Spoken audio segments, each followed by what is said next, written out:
आमने सामने हुए मांझी और चिराग, एनडीए में भारी बवाल। चिराग मांझी के बीच कूद पड़े जीजा, एंट्री ने लाया सियासी भूचाल।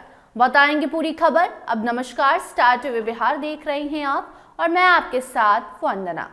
वक्त ने किया क्या हंसी सितम, हम रहे ना हम, तुम रहे ना तुम।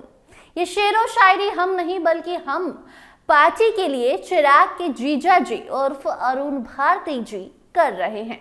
जी हाँ, सब जब से राज्यसभा की सीटों पर मांझी की नजर पड़ी है तभी से बिहार का सियासी पारा एकदम से बढ़ा हुआ है।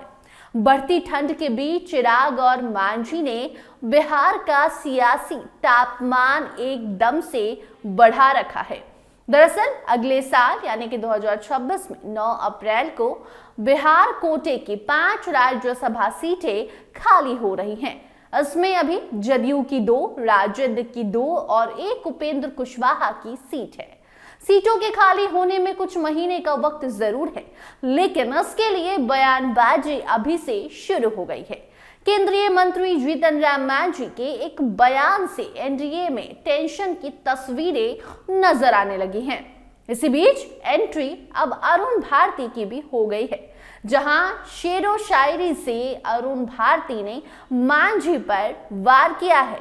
जी हां, अरुण भारती ट्वीट करते हैं। ट्वीट में लिखते हैं कि वक्त ने किया क्या हंसी सितम, हम रहे ना हम, तुम रहे ना तुम। अब इस ट्वीट में प्रयोग किया गया हम जीतन राम मांझी की पार्टी हम से रिलेट करता नजर आ रहा है। वैसे भी चिराग और मांझी के रिश्ते पहले से ही ठीक नहीं रहे हैं, लेकिन अब राज्यसभा की सीटों पर एक बार फिर तनातनी देखने को मिलने लगी है। आपको बता दें, इस बार के विधानसभा चुनाव में एनडीए की 202 सीटों पर जीत हुई। इस हिसाब से ये तय हो चुका है कि इस बार राजद से कोई राज्यसभा नहीं जा सकेगा। 2 सीट जदयू के पास ही रहेगी तो 2 बीजेपी को मिलेगी। ऐसे में बची एक सीट को लेकर सवाल है कि वो चिराग के खाते में जाएगी या फिर जीतन राम मांझी को वो सीट देकर खुश कर दिया जाएगा। ये सवाल अब चिराग और मांझी के बीच दूरियां पैदा कर रही हैं। दरअसल जीतन राम मांझी ने हाल ही में गया जी में एक समारोह के दौरान अपने भाषण में ये कहा कि लोकसभा में हमने 2 सीटें मांगी थी तो 1 सीट मिली। अब राज्यसभा में एक भी सीट नहीं मिल रही है। 2 जदयू को, 2 बीजेपी को और 1 सीट चिराग को। उन्होंने अपने बेटे संतोष सुमन को कहा कि इस पर मन बनाइए, हमें क्यों नहीं मिलेगा इस पे सोचिए, यानी कि डिमांड कीजिए। अगर नहीं मिलेगा तो गठबंधन हम तोड़ देंगे। मांझी के इसी बयान के बाद एनडीए में राज्यसभा की एक सीट को लेकर विवाद सामने आ गया। चिराग और मांझी के बीच दूरियां बढ़ने लगी। चिराग की राजनीति को समझने वाले पॉलिटिकल एक्सपर्ट्स ये जानते हैं कि चिराग बहुत जिद्दी हैं। वो ये भी बताते हैं कि जीतन राम मांझी अभी से दबाव की राजनीति कर रहे हैं। अभी जो चर्चा है उस हिसाब से चिराग पासवान का पलड़ा काफी भारी है। संख्या की बात करें तो चिराग के पास 19 विधायक हैं, जीतन राम मांझी के पास 5 विधायक हैं। मांझी दबाव इसलिए बना रहे हैं कि अगर राज्यसभा की सीट नहीं मिली तो 1 सीट विधान परिषद ही मिल जाए। 2 सीट बीजेपी के पास रहेगी। ऐसे में ये कोई जरूरी नहीं कि दोनों सीट बीजेपी अपने पास ही रखे, 1 सीट अपने सहयोगी को दे सकती है। ज्यादा चर्चा चिराग पासवान की है। दूसरी ओर ये भी कहा जा रहा है कि ये कोई जरूरी नहीं कि राज्यसभा की 2 सीट में से 1 सीट नितिन नवीन को ही मिले। ऐसा कोई नियम नहीं है और ना ही कोई दबाव है, ऐसा राजनीतिक एक्सपर्ट्स बता रहे हैं। नितिन गडकरी जब राष्ट्रीय अध्यक्ष बने थे तो महाराष्ट्र में वो विधान परिषद के सदस्य थे। राष्ट्रीय अध्यक्ष रहते हुए भी वो विधान परिषद के सदस्य रहे, उन्होंने इस्तीफा नहीं दिया था।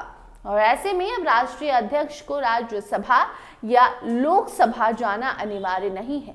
वो किसी राज्य का भी सदस्य रहे तो कोई दिक्कत नहीं है।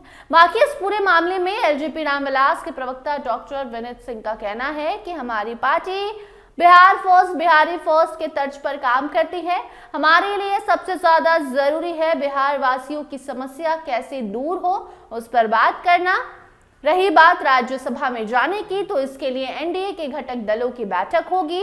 उसमें जो निर्णय होगा वो चिराग की पार्टी मान लेगी, ये चिराग के नेताओं का कहना है। बाकी जीतन राम मांझी की पार्टी के प्रवक्ता राजेश रंजन ने कहा कि हमारे नेता जीतन राम मांझी ने जो कहा है वो बिल्कुल सही है। हम लोगों को राज्यसभा की एक सीट मिलनी चाहिए। ये बात सही है कि हमारे पास पांच संख्या नहीं है, लेकिन बीजेपी के साथ गठबंधन है, तो बीजेपी को ये सोचना चाहिए कि हमें कैसे एक सीट देती है। और इसी बीच अरुण भारती का ट्वीट जो है वो आया जिसने खलबली मचा दी है। अरुण भारती ने सीधे सीधे तौर पर जीतन राम मांझी पर जो है वार किया है, और ऐसे में अब देखना होगा कि ये वार पलटवार का सिलसिला कहां तक पहुंचता है। और जिस गठबंधन को तोड़ने के बाद जीतन राम मांझी कह रहे हैं, कर रहे हैं, क्या वो गठबंधन के भीतर चिराग के साथ ठीक ठाक से रह पाते हैं या नहीं, या फिर दोनों को फिर से मनाने की, रूठने की जो कोशिश है वो जारी रहेगी और बीजेपी इसी में लगी रहेगी। फिलहाल इस खबर पर आपकी क्या राय है, कमेंट सेक्शन में जरूर बताइए। देखते रहिए स्टार टीवी बिहार। धन्यवाद।